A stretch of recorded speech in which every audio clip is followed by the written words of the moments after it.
This evening on House Home, our Besta Mum does a fancy dish with Besta tuna.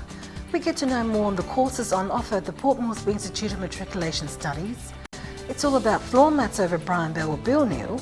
The benefits of using these sorts of products are that it is easy to clean. These mats don't trap dirt and dust. We have a special feature on the work that Buk Bilong Pikinini does.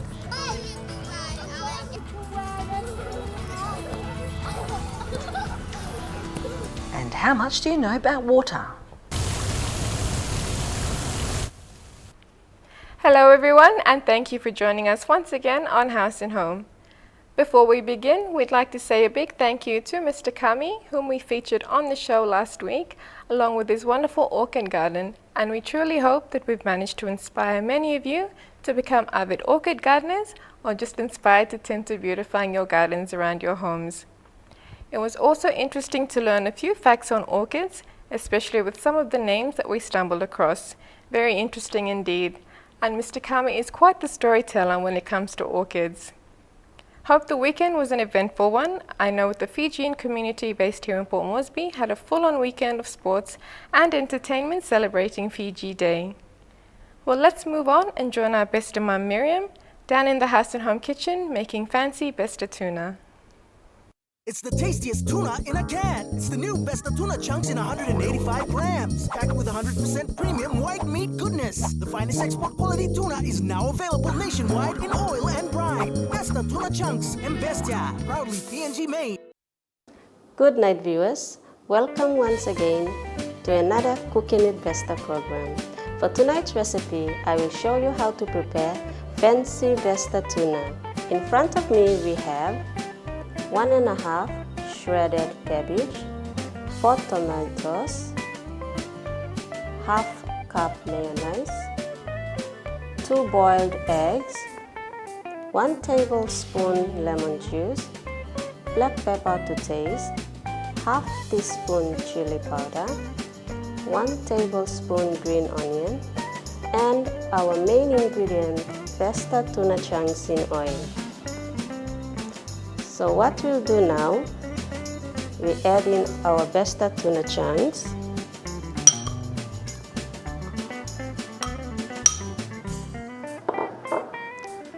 sprinkle the lemon juice, we add in our shredded cabbage,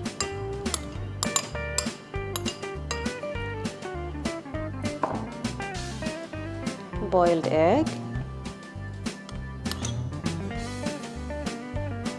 green onion,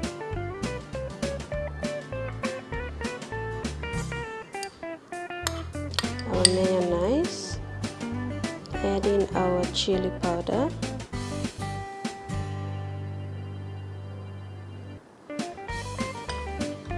and black pepper to taste, just a pinch.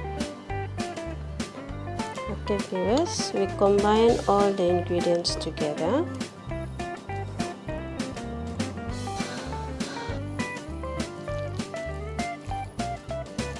This is a very easy recipe to prepare.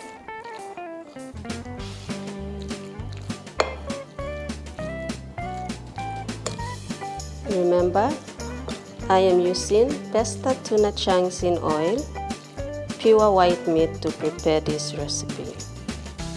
Okay viewers, I have used my ripe tomatoes to do the dressing.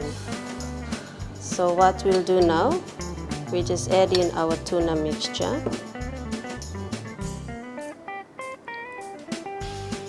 Just like this.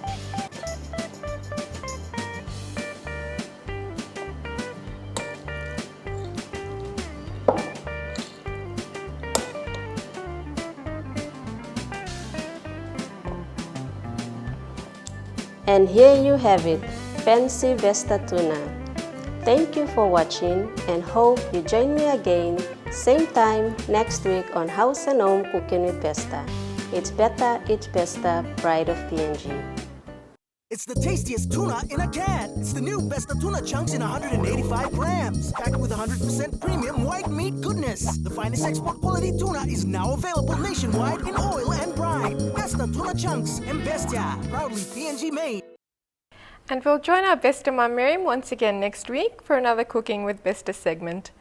After the break, for those of you who wish to further your education, grade 10 onwards, we join Norman of Port Moresby Institute of Matriculation Studies on the courses they have on offer.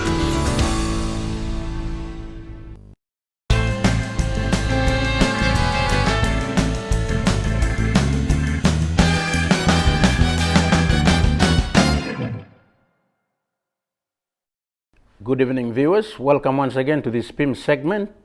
In the previous episode, we discussed the formal and informal education pathways available to school dropouts at PIMS and differentiated between these two pathways. Let's bring up the flow diagram again as a reminder.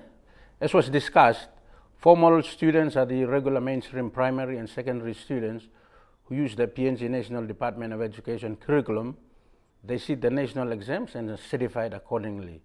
Informal students, on the other hand, use curriculum different from the NDOE curriculum and are certified by respective institutions other than the PNG National Department of Education. An important point to note, these two different paths are paths of opportunity and are equally important in their own right. This is because whichever path a student takes, formal or informal, they both lead to the same destination of tertiary studies, college training, or direct employment for students of merit. Beside PIMS, may I also acknowledge the other bigger institutions such as UPNG Open College, DODL Unitec, FOD, and others who have done and continue to do much to provide continuing education opportunities to dropout students. PIMS has provided courses and programs to its students at one time or another through affiliate franchise arrangements with some of these larger institutions. As we know, most school dropouts in PNG come out at the end of grade 8, 10, or 12. The disadvantageous pyramid structure of education system, which we saw in one of our earlier episodes, continues to deny the majority of our students fair opportunities at the higher levels of secondary and tertiary studies. So more specifically, how does an institution like PIMS fit into all of this, and what role does it play in addressing the school dropout problem? Let me answer the first part. How does PIMS fit into the scheme of things when it comes to school dropouts? First and foremost, we work on the problem of academic deficiency or shortcoming of school dropouts. It is our business to strengthen, upgrade, and improve the academic competency level of these students. The fact is, for many school dropouts and workers too, any life aspirations for advancement in education, training, employment, job promotion, etc. will be denied or frustrated if in the first place they are not equipped with the fundamental and necessary tools or academic knowledge to tackle the requirements of these desired advancements. That's where PIMS and the other institutions that I have mentioned come in. At PIMS, we provide the second chance school leavers a launching platform by focusing mainly on strengthening sufficiently the academic background so that they can later handle the requirements of any future training or employment opportunities of their choice. Competence and good grounding in fundamental English, math, and the sciences undisputedly are necessary and mandatory tools that any individual must have if any significant progress in life is to be possible. Too often, students rush to all sorts of training and technical courses without reasonable or sufficient levels of academic competence, and they don't do well. A strong or reasonable level of academic competence is especially vital for many dropouts who must become self-starters and self-employed entrepreneurs if they want to survive and get by in this day and age. Let me answer the second part of the question now. That is, what role does PIMS and similar institutions play in dealing with the school dropout problem? There are two important roles. The first one, simply put, by providing second chance opportunities to school dropouts, PIMS and similar institutions do the cleanup, the mopping up work of our stretched out formal education system, taking on work that our formal system is not designed to do. Our formal education is not designed to, neither does it have the capacity to deal with the thousands of repeating or upgrading dropout students, hence the vital role that PIMS and similar institutions play. Secondly, these second chance opportunities are continuing study opportunities. In other words, there is continuity of engagement of our youth in school. It keeps them off the streets, and socially, society and country is all the better for it. This sentiment is echoed by a 2008 World Bank Rapid Assessment Report in relation to school dropouts in PNG, and I quote, "In order to minimize the risk of youth getting into trouble, they should be kept in the formal education system for as long as possible." This was because schools provided a productive environment for young Papua New Guineans, and their completion of education was also critical to them competing effectively in the labor market. Now let us look at the courses offered at PIMS. Courses offered at PIMS are offered in two study modes, namely full-time and correspondence or distance studies. As we can see from the table, the subjects or programs that we offer at PIMS are listed under the following headings: the name of the course, the type, whether formal or informal, the entry level of the course, how long it takes, the duration, the curriculum used, and whether the course is offered on full-time or correspondence basis. Let's look at the first one. Grade 9 to 12. It's a formal course. We use the National Department of Education curriculum, and you can only do it full-time. Let's look at the second one, the pre-11 secondary bridging course. This is an in-house PIMS course, and it is designed basically to strengthen skills before enrollment into grade 11 formal. Okay, so it is an informal course, the pre-11. The entry level is grade 10. It has a duration of 1 year. The curriculum that we use is the PIMS curriculum, and you can only do it on full-time. Let's look at the third program. It is the adult matriculation, and it is grade 11 and 12 equivalent. It is an informal course. The entry level is grade 10. Duration of the course is 2 years. We use the DODL Unitec and PIMS curriculum to do that, and you can take it both on full-time or correspondence studies. The next course is the grade 12 upgrading course. It is an informal course. The entry level is grade 12. The duration is 6 months, and the curriculum that we use is the DODL Unitec in combination with the PIMS curriculum. In the grade 12 upgrading course, grade 12 dropouts or leavers upgrade marks in selected subjects only before reapplying to institutions like the university. The next course is skills courses in business and computing. It is an informal course. The entry level is 10 and 12. Duration is 1 to 2 years, and the curriculum that we use is the Innovative Training Center curriculum and PIMS. Skills and training courses in business and computing can be done either on full-time or correspondence studies. And just a word of explanation, the Innovative Training Center is a subsidiary and a sister institute to PIMS. And the last course that we have made a small start in is the grade 7 to 10 informal using the FOAD curriculum, and that course can be done either on full-time or correspondence basis. Just a note on correspondence studies, enrollment is open throughout the year, and it is also open to workers as well as mature students. Assignments and self-study are all done at home. For further information on some of these courses and application forms, please contact the following address on the screen or phone us on phone 325-4815, mobile 710-68149, email address pimsinfoa@gmail.com, and our website is www.pims.ac.pg. Once again, time has caught up with us, and I must end here, but let me say this. Many dropout students in PNG today who have come through the Second Chance channel at PIMS during our 17 years of operation have graduated from universities, colleges, training institutions, and some are holding very high positions of employment today. As a matter of fact, we would like some of these successful students of PIMS to contact us to come on this program, share their stories as an encouragement to current and future school dropouts. Remember always that education is the key to success and prosperity. We'll see you in the next PIMS episode. Till then, you all take care.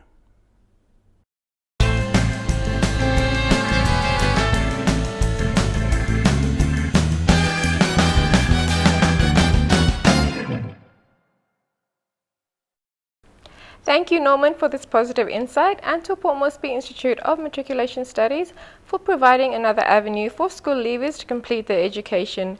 We look forward to another PIMS segment. Our grade 10 students around the country completed their exams last week, and now the grade 12 students are sitting for the exams starting this week. Those students who don't make it to the next level of education, whether it be entry into grade 11 or into tertiary, never give up hope or feel that this is the end of the line for you. There are means and other ways of furthering your education, but it also means that you would need to put in the hard yards yourself and commit to completing your studies. As Norman mentioned, it's a second chance given to you to get closer to your career goals. As noted by a famous person, Nelson Mandela, education is the most powerful weapon which you can use to change the world. And Martin Luther King Jr. once said, "Intelligence plus character, that is the goal of true education." Charlene joins us after the break with some educational fun on a feature on Buk Bilong Pikinini, so don't go too far. See you soon.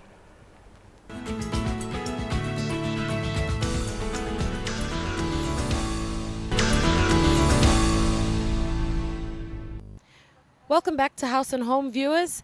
I'm here at the UPNG Buk Bilong Pikinini Library, which is one of the libraries run by Buk Bilong Pikinini, and I'm joined today with Rose Nikki, who is the Early Childhood Development Coordinator for Buk Bilong Pikinini. Hi Rose, how are you?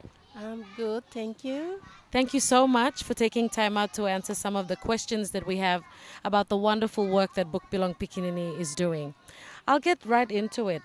Only half of school-age children go to school, and the literacy rate in PNG is well under 50%, as officially claimed. In some areas, it's as low as 5%. What is the right school age for children? Our libraries, we are getting 4 to 5 and 6-year-old because our organization is dealing with most vulnerable children who don't have the opportunity to go to preschool or other schools that parents were not able to afford this fees and all this. So we were targeting for those kids, and you will see that our libraries are most getting those children from the settlement. Buk Bilong Pikinini was established in 2007 and has so far up to several children libraries in. How many libraries do you have in and around Port Moresby, and are there any in other centers? Yeah, sure. We have 8 at the moment, and 2 is just about to open, one at Tatana, and one is coming up at ATS. And we have 4 in regions. We have 3 in regional regions. That one is not yet opening, but 2 other 3 are running. One up at Goroka at the Bed of Paradise Hotel. They were one of those, yes. And one is Lay University, and the other one is at Eriku. But we have one coming up at University of Goroka, but there's something that need to get it organized, so it will be open soon. So a lot of growth since 2007 for Buk Bilong Pikinini. How are Buk Bilong Pikinini libraries different to other libraries? Actually, we are the library and we are not a school. Most people think that we are a school, but our aim is to make these little kids, they have to know how to read this early age before they go to schools. So we use a Jolly Phonics approach in our libraries. We teach them sound, and then they master the 42 sounds, and then we put them on the base 1 level, and they started reading from there until up to level 5, and they are ready, so we send them to elementaries. Yeah. So it's more a preparation that you do, and it's not so much a school, but it's to encourage them to read, encourage them to love books and want to read, correct? So yeah, therefore, our aim is to make them to fall in love with books. So we encourage books in our library. So we read as much books they have to read at this age before they go to school. So we have some very good, amazing stories happen in this 3-year-old, 4-year-old. They can read very confident at this age, and parents were really amazed to see that. And the syllables that we offered is very expensive, but they pay nothing and it's free. Yeah. What is one success story that comes to mind? One example of one child that you, from the top of your head, that you think of is a good success story? Yes. We have most success story in our libraries, but there are a few that I can let you know. Some of these 4-year-old, 5-year-old, they can read very confident with 5 to 6 textbooks with a level of grade 2 or grade 3 can read, but a 4-year-old and 6-year-old can read. So when they go to elementary and they do a diagnosis test, and the teachers at elementary, they see that they were above the level that they expected, they always push them straight to grade 4 and grade 5. And there's some of the amazing stories that we have in our libraries. Fantastic. And I understand, I learned just today when we were chatting before this interview, that there is a Buk Bilong Papa Mama too, where you encourage the parents to learn along with their children so they can continue this learning at home. Tell us a bit about that. Yes, of course, because the mothers that are sending their kids home, some of them are illiterate, they cannot read, So for them to help their kids is very hard. So we encourage the mothers to come to the library. They sit with their kids and they learn the sounds. They do the blending. They do segmenting, and they started together with their kids. So in that way, because the kids, they learn very fast, at times if they're more advancing, then they help their mothers again. If a mothers by chance, then they learn fast, then they help their child again in reading. So so we encourage mothers to come, and they also learn with their kids. Fantastic. A lot of the work that you do is preparation for schools. What advice do you have for just parents out there who are parents or guardians, boo-boos, those that stay at home with the kids? Coming from a teacher background, I've been teaching in some of these private schools, and the syllables that Buk Bilong Pikinini is offering, I see that it's a bit very expensive, but coming to our level where it's really free, where if you send a child to IE schools or other schools, private schools, you pay thousands and thousands of money for that particular child to get educated. But I see that there is great opportunity, and parents need to see that it's like what this organization is doing. It's just offering free for them. So I normally go out doing awareness on parents who are there. I said, bring your child and let them learn, because it's the opportunity, and opportunity comes in once, and this organization is here for us and is here to stay. So as we Papua New Guineans, we have to benefit, and it's an opportunity.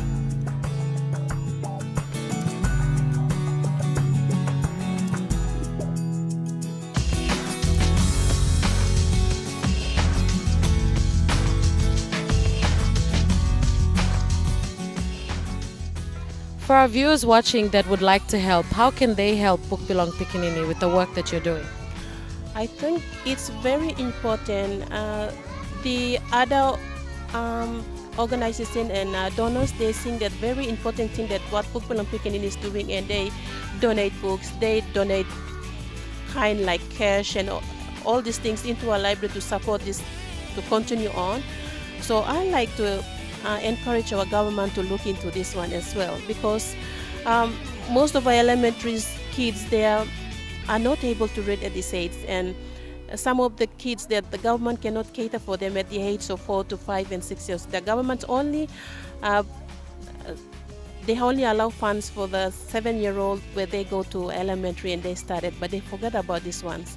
But because this is very important that they learn its age very fast, because their minds are like sponges. I think what we're doing is, I think it's very important for Papua New Guineans to see. It's very important. What I say, it's very important because early childhood, most people think that the kids go to school at this early age at 7 and 8 and they learn things, but they forget about this very early age, the ages 4-year-old, 5-year-old and 6-year-olds where they learn very fast at this age. And to make them, to build them a better citizen of this nation, I think is through reading. If you want to be an educated person, if you want to be whatever, you have to start early age. And the foundation of reading and understanding and learning is through reading. So we believe in reading, so that's why this organization is here, to make as much opportunity available for the unfortunate Papua New Guineans to have the opportunities to read, so that they can, as they continue to their education, they are better learners for tomorrow. That was Rose from Buk Bilong Pikinini. And after the break, viewers, we join Bill Neal over at Brian Bell, where it's all about maths.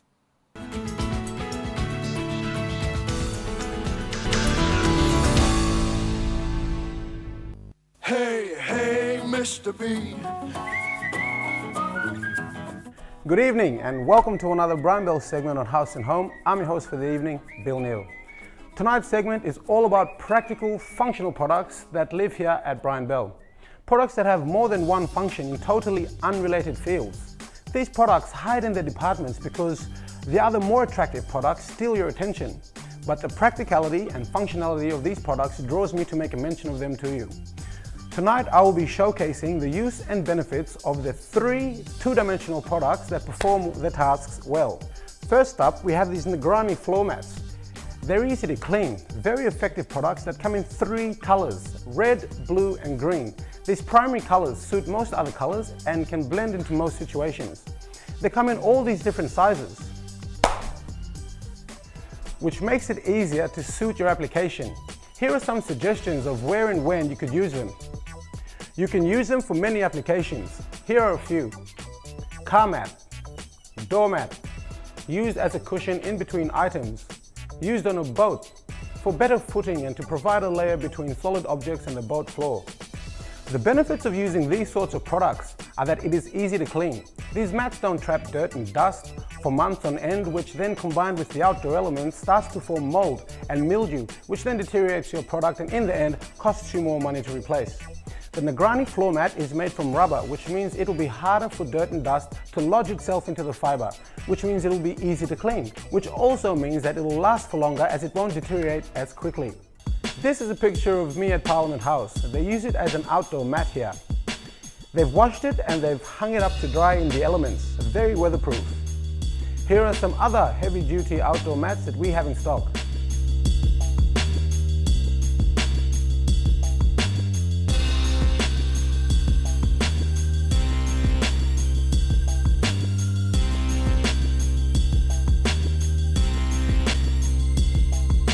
The next practical product I have to show you is a popular one amongst our loyal customers. The multi-purpose, ever-useful tarpaulin is available at Brian Bell in these ranges of sizes. The most common size is a 30 by 30 tarpaulin. Follow me as I explain to you the many uses the tarp can be used for. Covering your car, camping, and any other sort of use you could think of. The benefits of using this product are: its multi-purpose application would have to be the biggest benefit that it has. Tough and durable, well designed and manufactured from quality materials. The third multi-purpose product that we are going to be looking at is this here foam mat. This product lives in the outdoor department at Brian Bell, but then could also live in the sports department and just as easily be used by the customers as a soft touch product. We stock these in 2 sizes. Foam mats are typically used for practicing yoga or for when you are stretching or sitting down on the floor. In Papua New Guinea, we sit a lot on the floor, and for occasions where one will be sitting on the ground for a long period of time, you cannot look past the foam mat. Inexpensive and effective. If you are going camping and need the extra cushioning between you and the jungle floor, the foam mat is perfect. It's lightweight, allows you to port it everywhere, and its material can withstand the elements, so the sun or the rain will not affect it too much. It's been a fun segment this evening, checking out our functionally practical products. They are products that we can use for many occasions. This keeps you happy as you will get your money's worth. They're inexpensive also, which means you'll get more than your money's worth. Great products, great prices. That's Brian Bell. See you all next week. Best price, best quality, guaranteed at Brian Bell. Right on, Mr. B. And there you have it, mats that you can use for many applications, and not to mention they're very easy to clean. Make sure you tune in next week to join Bill Neal for more quality buys at Brian Bell. And now I've moved to my next location where my topic involves water. But what of water? Find out right after these messages.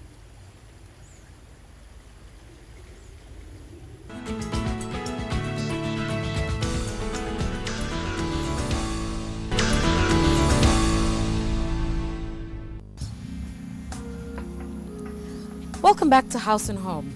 I mentioned water earlier. It's free, supplied in abundance, and your body needs a lot of it for its everyday functions. What are the health benefits of drinking water? Did you know that 2/3 of your body is made up of water? In fact, 22% of your bones are made up of water, 75% of your muscle, 83% of your blood, and 90% of your brain is made up of water. So you can see the immense health benefits of drinking water. Now, what are the health benefits of drinking water? Let's look at this in more detail. Let's start with the bad news first. What are the effects of not drinking water? Tiredness, migraines and headaches, constipation, muscle cramps, irregular blood pressure, kidney problems, and dry skin. A lack of the necessary amount of water needed for your body can cause these conditions. Here's some good news. Your body has its own way of telling you that it needs more water or fluids. Let's look at some of the ways your body tells you its need for water. The obvious ones are dryness of skin and feeling thirsty or time neki dry. Another way your body tells you its need for water is through the color of your urine. Dark yellow or orange colored urine indicates you need more water intake. A pale yellow or clear color indicates you are getting good amounts of water. Here's an interesting one. Hunger. Most people mistake hunger for the indication to eat more, whereas in actual fact, they may be dehydrated. So before you have your meal, grab a glass of water. It's important to note too that it's good practice to have a glass of water 15 to 30 minutes before a meal. Feeling tired also indicates you need to up your intake of fluids. Water is a great source of energy and gives you an energy boost when you drink it. Now for the really good news, the wonderful health benefits of drinking water. Drinking water helps in weight loss, relieves headaches, gives you healthier skin, better blood circulation, helps digestion, and helps reduce the risk of cancer. People who drink a lot of water are less likely to get sick, be more productive in work and school, get less muscle cramps and sprains, look younger, and are generally in a good mood. The recommended intake for the average person is 8 glasses of water a day. Experts also recommend that your intake of water should not be taken all at once, but spread out by drinking water at different intervals of the day. Here are 5 tips on getting yourself to drink enough water. Tip 1. Drink a glass of water first thing in the morning. One reason why people feel tired in the morning is they are dehydrated after a long night's sleep. Tip 2. Drinking water before, during, and after your meals. This helps with digestion and helps you control your eating and therefore keep your weight in a healthy range. Tip 3. Get yourself a water bottle with measurements to carry around with you daily. This serves as a daily reminder of your quota of water intake on a daily basis. If it's a liter bottle, you should have consumed 2 bottles full by the end of the day. Tip 4. For those of you who exercise, play sport, or do physical activity that makes you sweat, it's good practice to drink a glass of water at least half an hour before you exercise. And tip 5. Cold water or lemon water. For some people, it's more pleasant to drink water cold or with a hint of flavor such as lemon. Making the water pleasant for consumption will help you enjoy drinking water. A simple slice of lemon in your water gives you an additional array of benefits. Lemon water boosts the immune system, balances out your pH levels, decreases wrinkles and blemishes, cures throat infections, and purifies the blood. Try these great tips and enjoy the wonderful health benefits of drinking water. A healthier you is a glass of water away. And there you have it. Drink lots of water and stay hydrated for a much healthier you. Irene will be back with more on House and Home in just a moment. See you soon.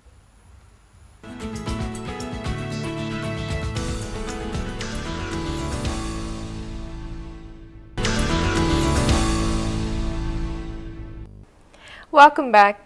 We've just about come to the end of the show. Just a couple of reminders. The 10th Orchid Show is on the 19th and 20th of this month, October, from 9 a.m. to 5 p.m. at the Surabi Namali Orchid Gardens at the National Parliament. So for all you Port Moresby residents, plan some free time to go along and check out some of those amazing exotic wonders. This month being Pinktober, Breast Cancer Awareness Month, get yourselves a pink ribbon, or better yet, wear pink as often as you can. The Pink Ribbon Day Brunch will be hosted at the Crown Plaza Hotel on the 30th of October. For bookings or more information on where you can purchase Pink Ribbon merchandise, please contact the Port Moresby Cancer Relief Society on the following contact details displayed on the screen. Now next week on House and Home, we join our Besta Mum Miriam on another Cooking with Besta segment. Dr. Ambi joins us for more on mental health and its great quality buys over at Brian Bell with Bill Neal. To all our grade 12 students around the country, good luck with your exams and best of luck on the career choices you've made for after grade 12. And to the rest of you, have a pleasant evening and have a productive week. From the House and Home crew and Charlene and I, it's good night.